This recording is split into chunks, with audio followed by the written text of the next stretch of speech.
Hi, I'm Wendy Stapleton and welcome to Wrokdown, coming to you live from Musicland, as usual.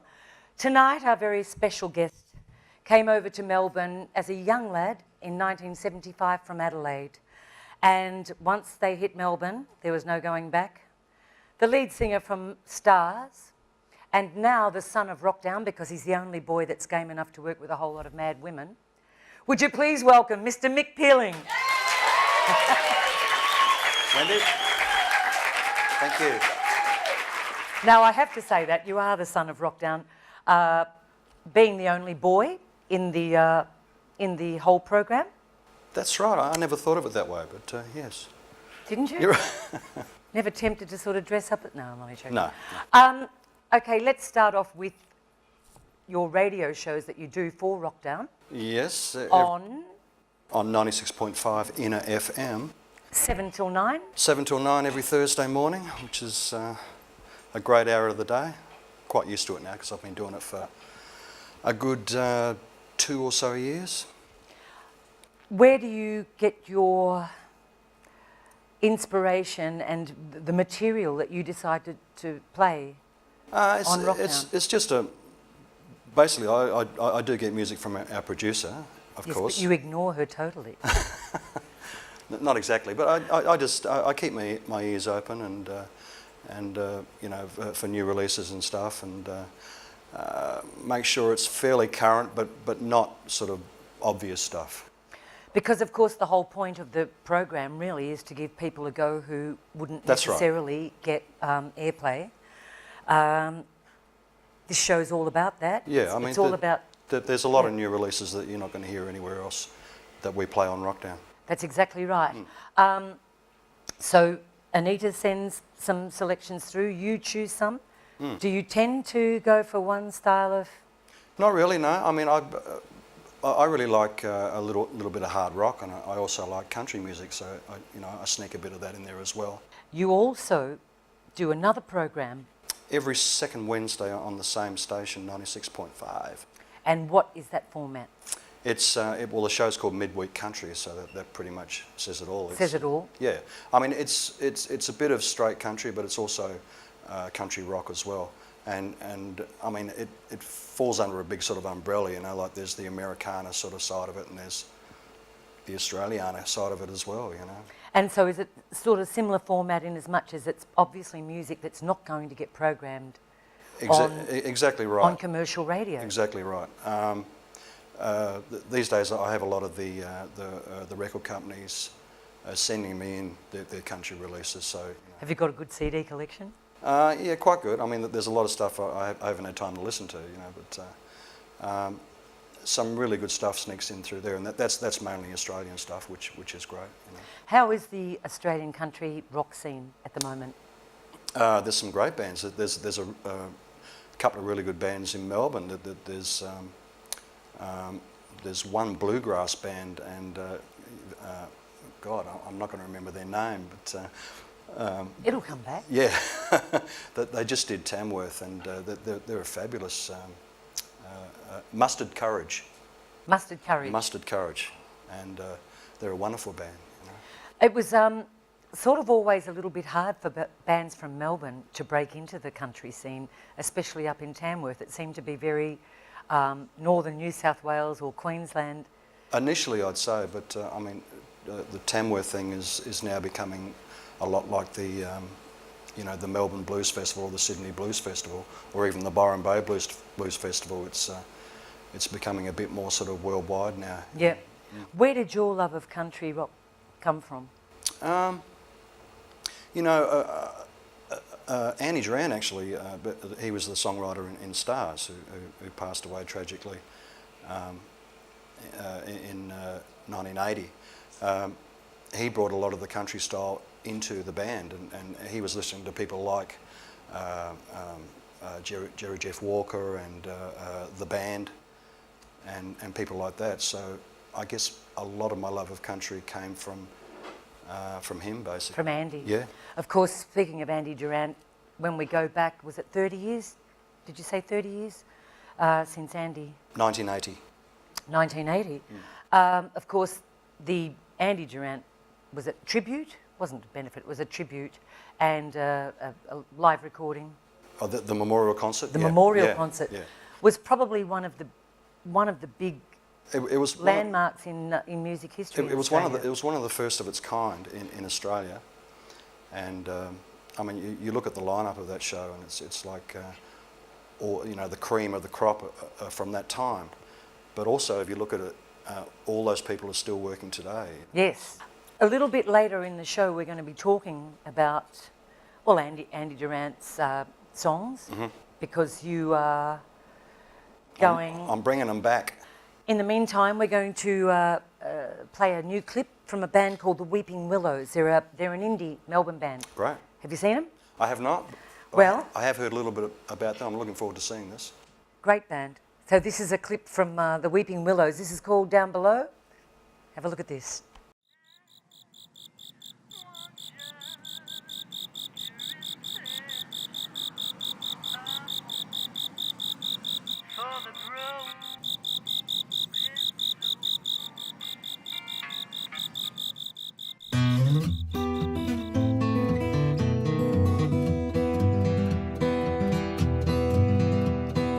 Mister, can't you save me?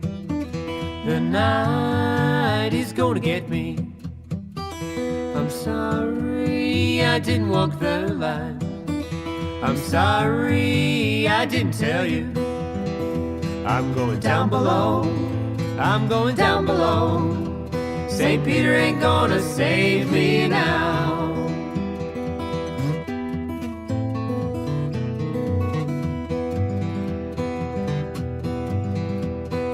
Mister, won't you save me? My days are gonna end soon. I'm sorry I didn't walk the line. I'm sorry I didn't find you. I'm going down below. I'm going down below.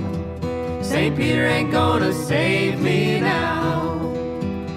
It's time to meet my maker. It's time to be afraid.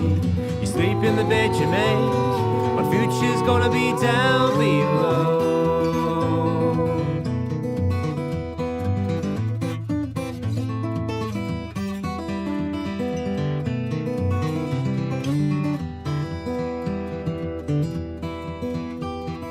Mister, you can't save me. The night is gonna get me.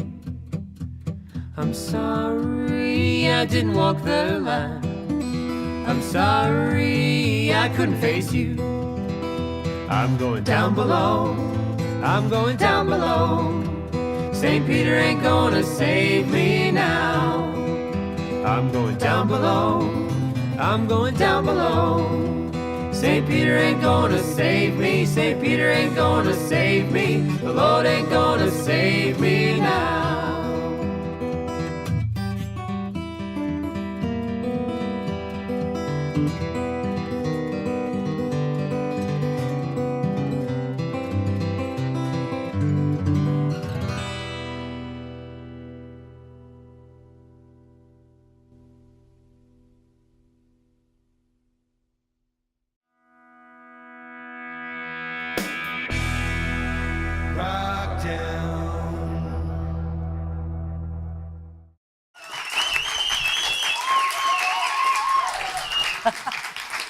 Oh, welcome back to Wrokdown. My very special guest tonight is Mr. Mick Pealing.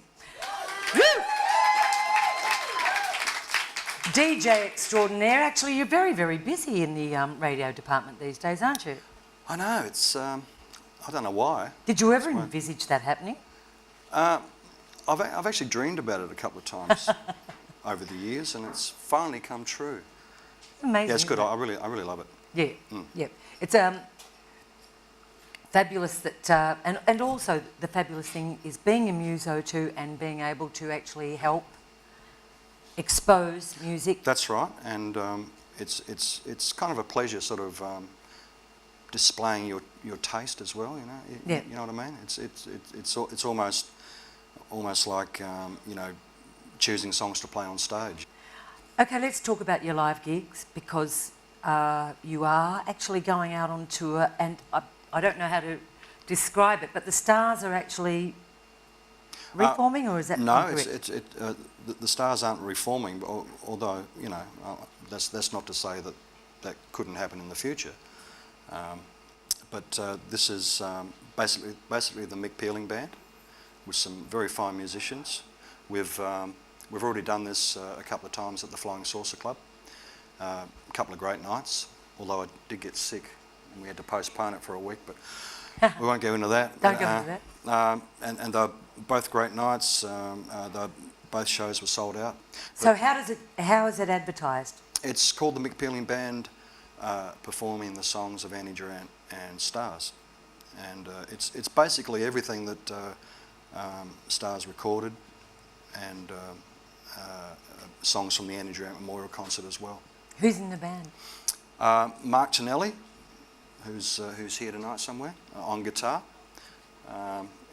Gary Young on guitar. The young Gary Young? The young Gary Young, who plays with Scarecrow. Yep. And thousands of other acts. Who else? Joe Imbrol on the bass guitar. Peter Robertson on the drums, who plays with Spectrum. Yeah, Robbo. And Chris Wilson on keyboards. You've got a great band. It's a wonderful band. You've got a great band. We're going to give some dates of the gigs that are coming up. Yep. Raw Brit as well. Raw Brit is a band that specialises in English hard rock from the 60s and early 70s. Led Zeppelin, Free, Bad Company. You actually did a gig here not long ago, didn't you? Yeah, about a month ago. About a month ago? Yeah. How did it go? It's just a wonderful venue for rock and roll. You know, it's a great venue, isn't it? They don't make them like this anymore. Before the show, you were saying it takes you back to the days of Bombay rock. It's a very similar style. We're showing our age. Doesn't matter. It's fantastic. The only thing missing is a VIP section, of course. Or we could make a VIP section. You only need a piece of rope. That's right. A piece of string like that. It's a VIP section. It's funny. I've seen that sent up so many times on TV shows. The VIP section with the piece of rope. You know. That's it. That's all that divides. You know, the few from the many. That's right. Okay, so Raw Brit. Of course, in that band is Bobby Spencer. Bob Spencer on guitar from the Angels, Skyhooks, and for those of you who remember Finch, from way back. Peter Maslin on drums, from Boom Crash Opera, and John Favaro on bass. John played with the Bad Loves. He was in the Bad Loves. Great band. Great band. And a great player. So, okay, we're going to do some dates, and I have to read them. I'm sorry, but. I want to see if you get it right, because I saw the way you wrote that, and it's... Let's hear it. Okay. Now, this is the Andy Durant... Yes, this is the Stars show, yeah. The Stars show featuring the songs of Andy Durant. That's right. We have the 22nd of May at the Sandhurst. Yes. In Cranbourne. Does that sound right? Very good. Very good. I can't read my own writing. The 23rd at the Bentley Club. Yes, in Bentley. In Bentley. Funnily enough. The 24th. 24th. Do I need to look it up? Yeah, do it. Knox. Is it Knox? The Knox Club. The Knox Club. Yes. In Wanturna. Yes. And the 25th, and this is at Bridie O'Reilly's, and that is in Brunswick. And that's an afternoon gig. So and that's it'll be a ripper. An Arvo gig. So it's 4 shows in a row. I can't believe it. Will you be able to handle it? It never happens anymore. Do you think you'll last it? Of course I will. Okay, we are going to show everyone a clip coming up. It's very interesting because you've actually recorded a song for a musical that's coming up. It's called Chopper the Musical. Chopper the Musical. And a little bit later on in the show, we're actually having the writer, director, author, producer, singer, dancer. This guy does everything. Coming up. Yes. And we're going to spend a little bit of time. Just tell me a little bit about the song and how you became involved in becoming part of this musical? Okay, well, they decided to give just a little bit of a taste of the musical.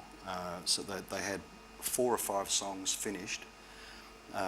They decided to sort of present this to the press, just as a bit of a taster.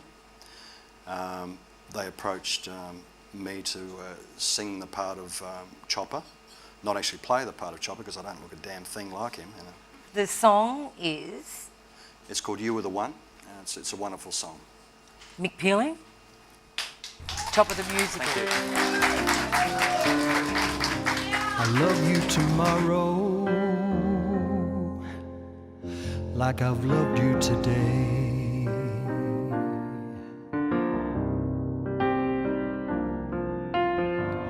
You're in every thought and every word I say. Yet these chimes of midnight are calling me home. Can I take you in my heart so I'm not alone?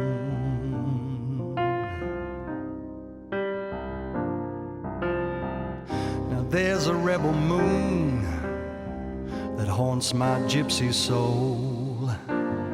I think I'm gonna win, but it sure takes its toll. Yet these clouds are parting and winter's almost done. But let it be known, you were the one.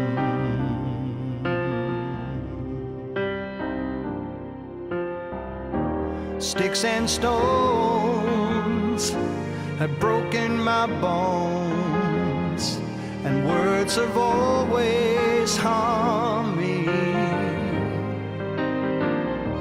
Yet there's a light in the darkness, and if you look hard enough, one of these nights you might just see me. You might just see me.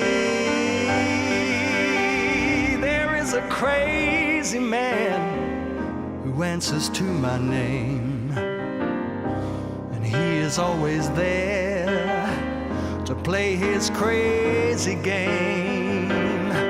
But our luck is changing. I've been dreaming of my son. Please tell him for me,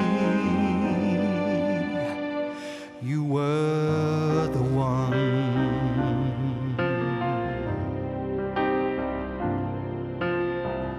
Now there is an ancient tale that tells of lonely men who think they're gonna win, but they can't tell you when. But they crave forgiveness for the shameful things they've done. But at least I've lived to learn, you were the one. You were the one. You were the one.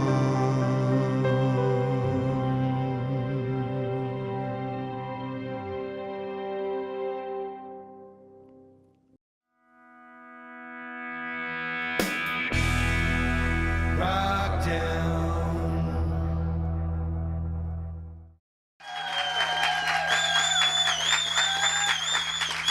Thank you very much. Welcome back to Wrokdown. Well, this has to be my favourite segment of the show because I get to find out what the girls have been out and about doing. Our gorgeous, gorgeous out and about Miss Soozie Pinder. Hello. I don't know if I've got sound here. Have I got sound? I do. Hello, everyone, and welcome. What have you been out and about doing? I've been up to mischief. Up to mischief, I'm telling you. I've been having a ball. I could expect nothing more Yeah. or less.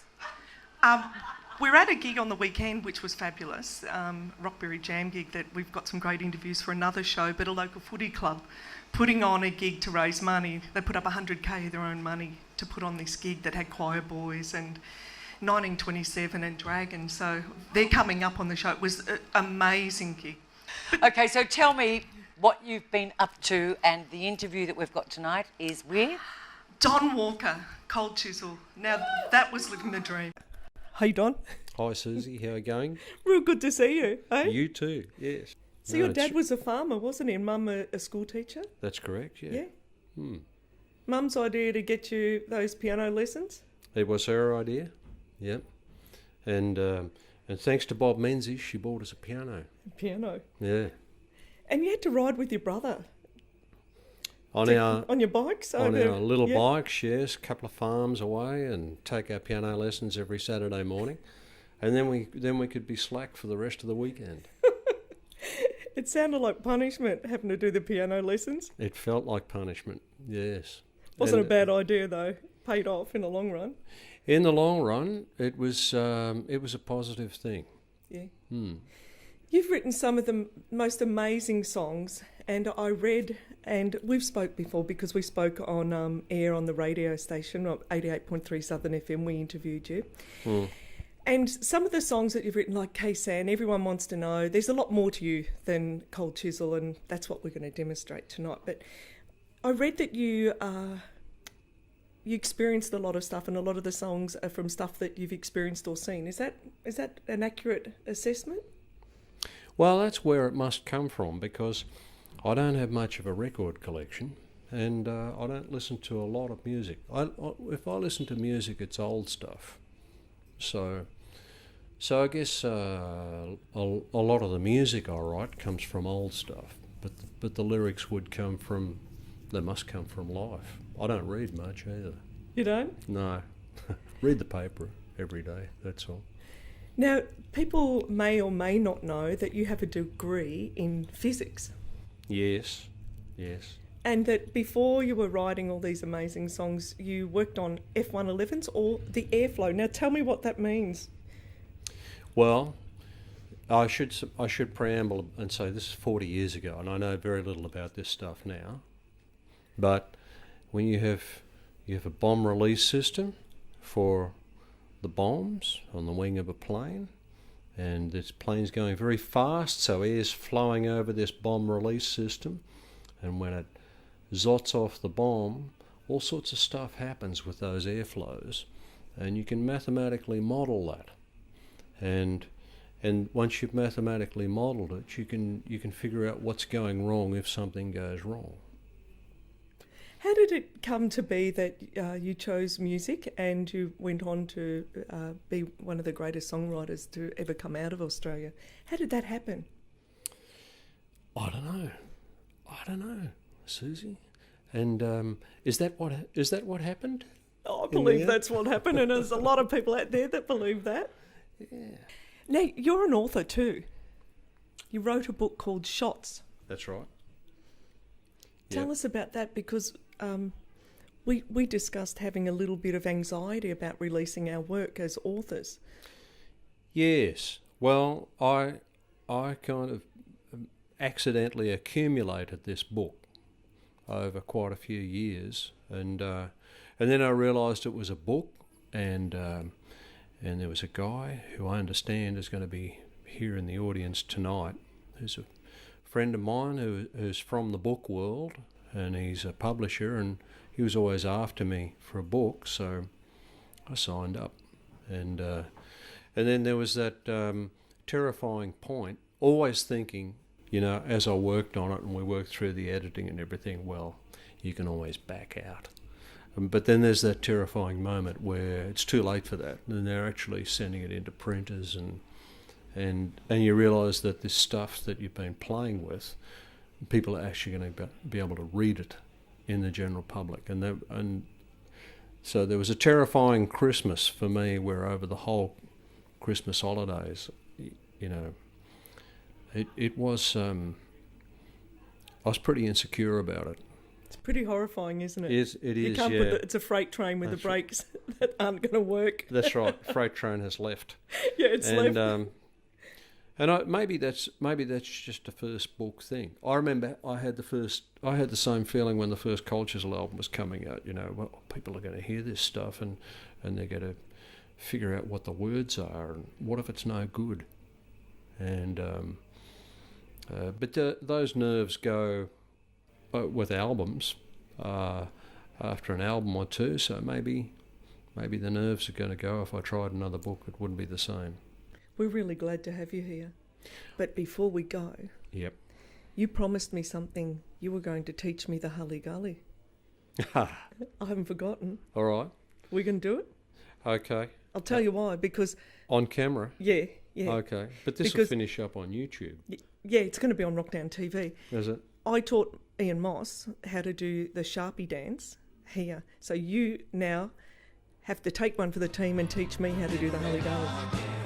Cast Creek Community Hall. Yeah, Cast Creek Community Hall. Yeah. Okay. 1 foot forward. Arm up like that. Now, windscreen. Okay. Yeah. When you think your girl is bored. Yeah.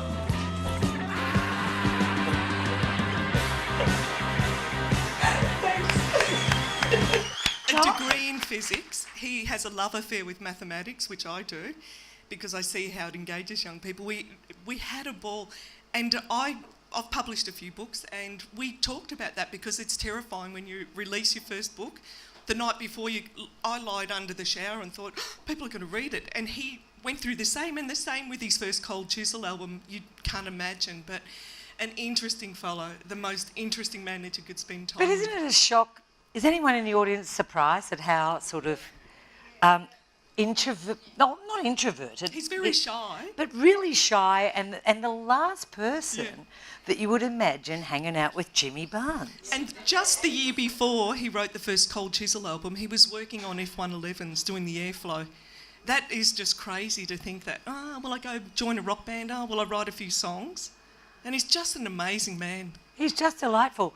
And I noticed that obviously you're in front of the camera, and behind the camera was our gorgeous Chrissy Kavara, and tonight she's not here. What happened? She's actually following Don, and they're doing a tour of the Halle Gully. She's actually dancing with him, wanted to be a backup singer and dancer. And she's also scared because Mickey P's in the house, and on our radio show of a Friday morning, Mick Pealing rings in, but it's Chrissy, so she's terrified. And we're going to get him to ring her one day. She doesn't know that yet. So could you show, if I took the microphone Yeah. and held it like that, could you show us, or you do this? Get up. Okay, everyone up. We're just going to take this segment out with a little version of the, what's it called? Halle Gully. It's the Halle Gully. Are you ready? Here you go. Come on, Soozie. I'll hold the mic. I'll hold the Tell mic. Frank to get up. He's sitting down. Frank, get up. One foot in. This leg forward. Same leg out. I've just done something very weird to my mic. It's sort of down by my navel. But anyway, that's the Halle Gully. We're going to take this segment out with a great vision of everyone doing the Halle Gully. Love you, Soozie. Love you, Wen. We'll be back soon. See ya. Halle Gully, oh Halle Gully, oh Halle Gully, oh Halle Gully.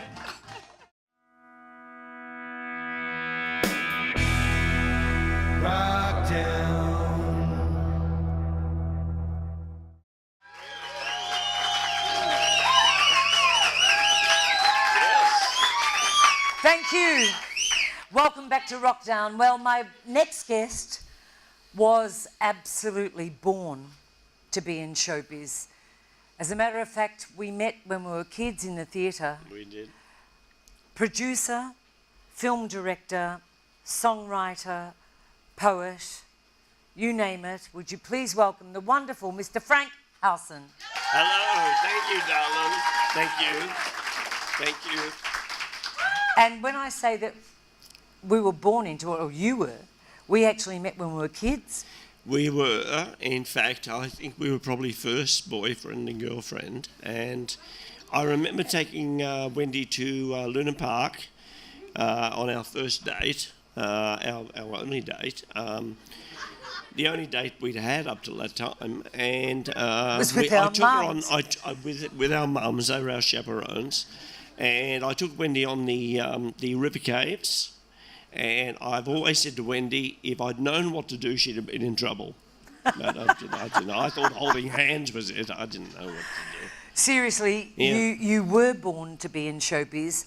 When you left me in the river caves, Yeah. it's true. How did you work your way into this fabulous movie sort of career that you're involved Well, you in? know, I'd been in the theatre for a long time, you know, as we both had, and then, you know, I got into Jesus Christ Superstar, the original production, and that Jim Sharman directed. And then Jim Sharman, of course, went to London and directed the London version, and then Jim actually did the Rocky Horror Show, and then he did the film of the Rocky Horror Show. So that was an incredible experience. And, you know, and I was in Jesus Christ Superstar with Stevie Wright, Trevor White, John English, John Paul Young, Billy Miller. The amount of talent in that show was absolutely extraordinary. You know what? And I did 760 performances, and there was not one night that I didn't realise that I was privileged to be in that show. And of course, in the dressing room before the show, I used to joke that some of the best music was actually played in the dressing rooms before we actually went on. So, you know, that got me interested in writing my own songs and being a part of that whole thing. And so, you know, I mean, it's funny when you look back on your life. At the time you do things don't really make sense. You just seem to be blown in the wind, where it this way and that way. But looking back on it now, everything that happened to me did have a course that was very instrumental in me going on and doing what I did. And going on to do what you did was, in actual fact, produce many, many movies. And would you name? I mean, some of them are absolutely famous movies. The first film I did was a film called Backstage, which is a very funny story. I've written my memoirs, and this film takes up about 4 chapters, even though it was one of my most forgettable films, but it's a very funny story behind it. So anyway, I was working on another script with this man called Jonathan Hardy, and he showed me a script of his called Backstage. And I read it, and I thought, no, it's not very good. He said, now, if you want to co-write it, you can rewrite it, that's cool. We'll do it.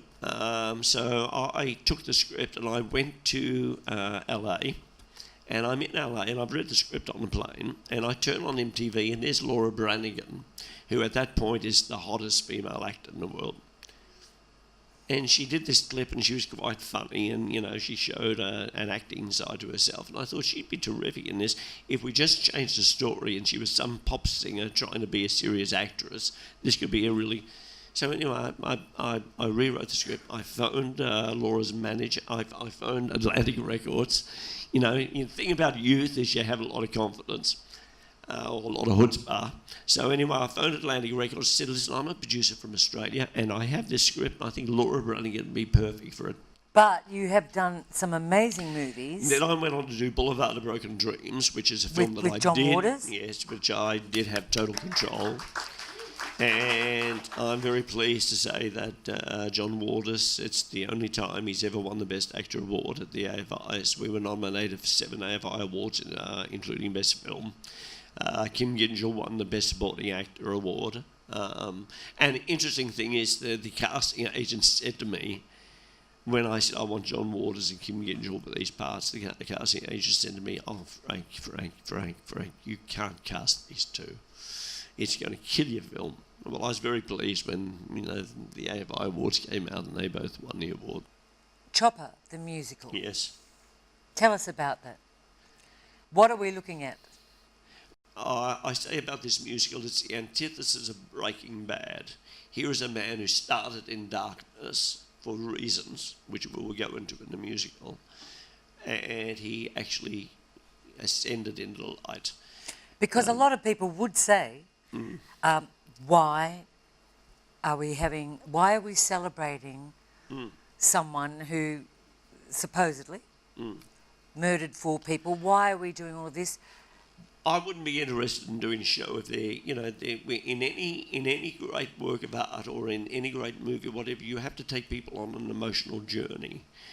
Now, if he started in darkness and ended in darkness, and he was somebody who didn't change, he was just a cold-blooded killer, there'd be no story. This is actually, I think, a very cathartic story because, you know, the man did spend half of his life in jail. So I think, you know, if we believe in the justice system, he did pay for his crimes, and I think we should be celebrating somebody who does redeem themselves. You know, we always talk, you look at every great religion in the world, all the famous religions, they have one thing in common, the power of redemption.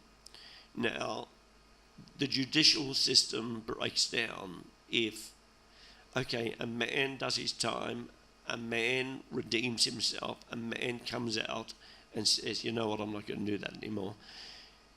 We should be celebrating the fact that he did change, because you know what, it takes a hell of a lot of power in this world to change yourself.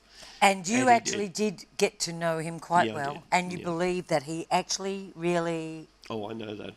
I know in the final years there are several people who ripped Mark off, who in his younger days he would have dealt with it differently, and he turned the other cheek.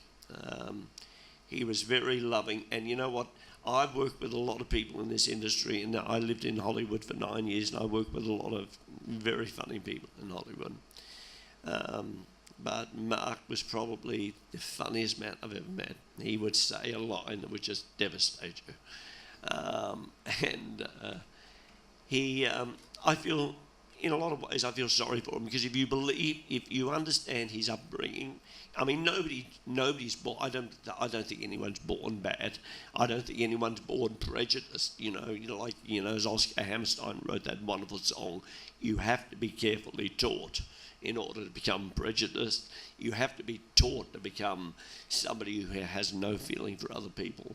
And I think when you understand his upbringing and the situation, a very brutal father, his mother was had her issues. When you understand the household that this young boy was brought up in, you can understand what. And when his mother committed him to an asylum when he was 12 years of age, you can understand why when this man came out, he had a very jaundiced view of the world. He was also slightly autistic, which means that there's certain feelings he wasn't in connection with. When you actually see the whole story, I think it's going to be a very emotional night in the theatre. Okay, we're going to take a short break. We're going to come back with Frank and Mick Pealing, because, of course, Mick's done some fabulous tracks for the musical. Good. So we'll be back soon. Thank you. Terrific. Frank Howson. Thank you.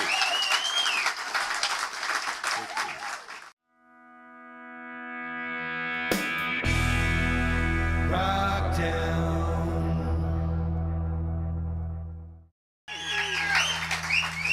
Welcome back to Wrokdown. I'm with Frank Howson and the gorgeous Mick Pealing. Very good. Of course you're gorgeous. I already know you're gorgeous because we're in the river caves together, but anyway. We were having this fabulous discussion, re Chopper the musical, and we were discussing the virtues of doing a musical and the questions that people may ask. Why would you write a musical about Chopper Read? And you actually addressed that quite beautifully just before the break. Apart from the actual show going ahead, you have recorded some beautiful songs, and Mick has sung on 3 or 4? Yeah, 3 or 4, yeah. 3 or 4 songs, Kelly Auty. Yes. Tell us a little bit about the music, because, of course, the thing is with musicals, if you go back to the, say, late 60s, early 70s, Jesus Christ Superstar, Hair, all of these musicals, before we even saw them in Australia, the songs were played on the radio. Yeah. They were massive hits. So before the show even hit the shores, we were all incredibly familiar with all of these fabulous songs. And of course, that has a huge impact on the way, the way that you're going to get audiences to come along and see shows. Same these days, however, we don't have the luxury of radio playing. our soundtracks before a show's out. How are we going to deal with this? Well, the interesting thing is, it's not being original. As I said, I was in the original production of Jesus Christ Superstar, and the thing that Tim Rice and Andrew Lloyd Webber did that was very clever is that before that show ever went on, they did the album. And it was an all-star cast album, and a lot of amazing people on it. And so by the time you got to see the production, you knew those songs. Now, the hardest thing for any musical is in this day and age, most of the musicals that come on are what they call jukebox musicals. They're like Jersey Boys, you can name a Mamma Mia. You actually walk into the theatre knowing the songs. So the hardest thing with a new musical is you're walking in, you don't know any of the songs. So unless you're dealing with Rodgers and Hammerstein or Lloyd Webber, at his best, not at his worst, you then hopefully you walk out of the theatre at the end of the night humming some of the songs. Now, what we've decided to do is steal a bit from Tim Rice and Andrew Lloyd Webber. With Chopper, we're actually going to do the album. It'll be a big production, and that album will be out 6 months before the show ever opens. Very, very smart move. And may I also say that the track that we saw, the film clip before, Mick, was stunning vocal. Yeah, absolutely beautiful. I've said this to Mick before, and he probably thinks I'm just being nice to him, but you know what? In my opinion, one of the great voices, and not the great voice in Australia, is Mick Pealing. And I really genuinely mean that. And so, when Warren Will, I wrote the musical with Warren Wills, and Warren has spent most of his time in the West End or on Broadway. He didn't know any of the talent in this town. He said, "Who will we get to do the Chopper?" And I'm telling you, and this is, may God strike me down. Be careful, Frank. My first choice was Mick. So, and I couldn't think of a better voice. What about me? Well, you couldn't have sung Chopper. No, but anyway. But no, he's fabulous. Yep. Doing the album first, Yep. featuring, of course, the gorgeous Yep. Mick Pealing. Yes. I always say that. Very cool. And Mick, Kelly Auty. yes. Any more tracks have been done? Yeah. Lucy Gale. Lucy Yes, Gale's Lucy in there, Gale. And Mick does another track that, the title is so rude, we cannot mention it. But it's one Why of not? Chopper's great catchphrases. So anyway, no, they've turned out brilliantly, and the heartening thing to us is that everyone that's heard the songs has responded so positively. So positively. We're going to take the show out tonight with another track from Chopper the Musical. This is Kelly Auty, actually. Yes. Yeah? Fabulous. Would you please thank our special guest tonight, Mr. Mick Pealing, Yes. Frank Howson, Thank you. the gorgeous Soozie Pindo, Yes. our wonderful crew and staff here at Musicland. Thank you so much. From me, good night. We're going to take you out with a song from Kelly Auty. This is from Chopper the Musical, and the song is actually called Out. Good night. See you next time.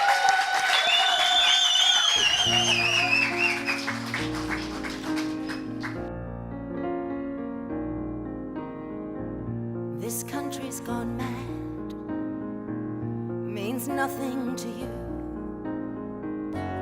Darkness and the fear walk hand in hand on this avenue. We're losing our home, this life's a dead end. All my dreams up in smoke and nightmares round every bend. You're out, yes, you're out, you're out, yes, you're out, you're out of my life. You're out, yes, you're out, you're out, yes, you're out. I don't want to be your wife. You shattered everything You treat me so unjust, but hey there, Mr. Scary Guy,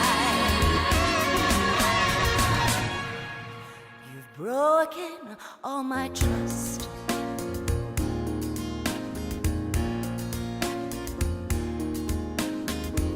I know the real you,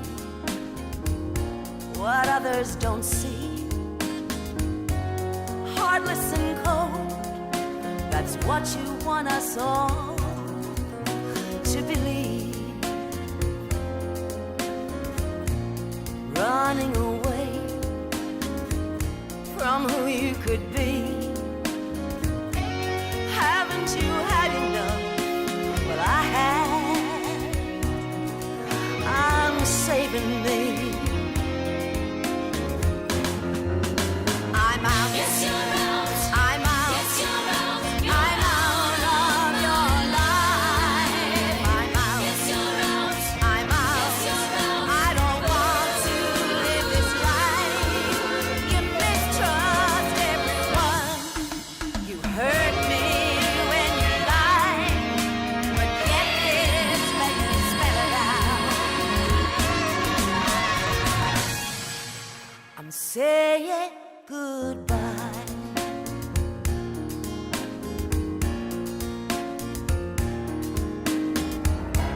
Hey there, I tried my very best. Sometimes things get in my way. Relax, calm down, it's nothing, because there's trouble here today. All of this is news to me. I thought the family was doing fine. If there's wrong, I'll find a remedy.